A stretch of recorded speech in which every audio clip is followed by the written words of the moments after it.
जैसा कि मैंने अपने पिछले वीडियो में बताया कि बड़े मंगलवार का ज्येष्ठ मास में बहुत महत्व है। ज्येष्ठ मास 24 मई से प्रारंभ हो चुका है और 22 जून को समाप्त होगा। ज्येष्ठ मास में मंगलवार को किए गए उपायों का बहुत फल होता है, क्योंकि इसी महीने में भगवान राम का हनुमान जी से मिलन हुआ था। इसीलिए इस माह में पड़ने वाले प्रत्येक मंगलवार को बड़ा मंगलवार या बुढ़वा मंगलवार कहते हैं। भारत के कई राज्यों में, कई शहरों में इस मंगलवार का बहुत महत्व है और इस दिन किए गए उपायों से हमारे जीवन में सुख, शांति और समृद्धि आती है। तो वो सारे उपाय कौन से हैं वो मैं आपको पिछले वीडियो में बता चुकी हूँ। आज के वीडियो में बात करते हैं कि हमें कौन से ऐसे कार्य हैं जो ज्येष्ठ मास में नहीं करने चाहिए, जिनके करने से हमारे घर में दरिद्रता देवी आती हैं। एक लक्ष्मी देवी होती है और उनकी दूसरी बहन है दरिद्रता देवी।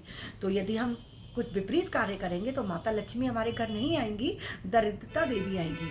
क्योंकि अगर हम उपायों के ऊपर कार्य करते हैं तो साथ में हमें ऐसे कार्यों से को करने से भी बचना चाहिए जो हमें नहीं करने चाहिए। जैसे कि यदि हमें डायबिटीज है और हम डॉक्टर से दवा लेकर आ रहे हैं, तो शुगर की दवा खा रहे हैं, लेकिन साथ में हम चीनी का सेवन करते जा रहे हैं, तो आपको डायबिटीज की दवा फायदा करेगी? नहीं करेगी।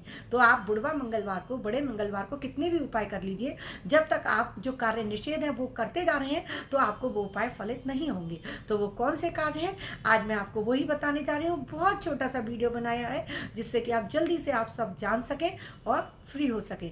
तो बने रहिएगा मेरे साथ वीडियो में।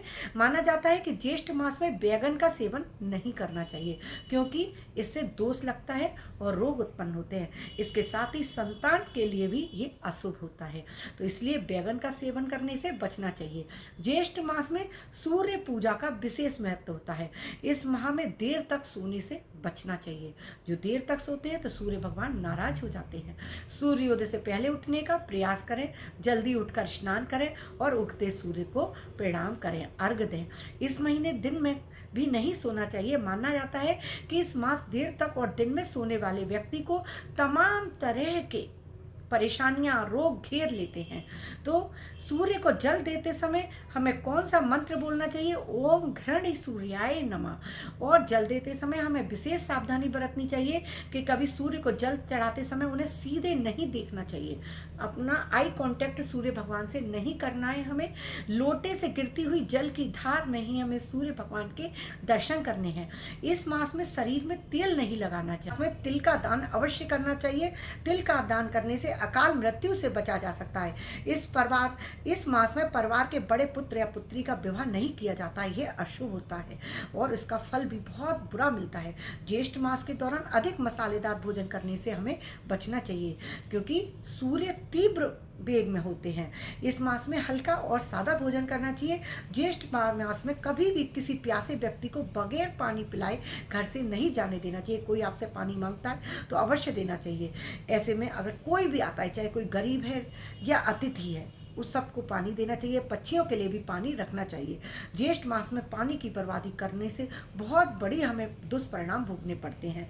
ऐसा करने से देवी देवता नाराज हो जाते हैं और व्यक्ति की लक्ष्मी चली जाती है। माना जाता है कि इस समय में पानी का बेवजह बहना धन को भी पानी की तरह बहने जैसा बना देता है। पानी भी टिकता नहीं है फिर। तो पानी को बहुत सोच समझ कर उपयोग करें। ज्येष्ठ महीने के सभी मंगलवार का बहुत महत्व है, तो इसलिए इन्हें बड़े मंगलवार कहते हैं। तो मंगलवार को आप जो भी उपाय बताए हैं वो जरूर करें, और उपाय करने से पहले जो निषेध वाले कार्य हैं वो जरूर करें। और मंगलवार को किसी को भी पैसे उधार नहीं दें। पैसा उधार देंगे तो ना ही किसी से आप धन लेंगे। ना उधार देना है, ना किसी से उधार लेना है, ना लोन लेना है, ना किसी को लोन देना है।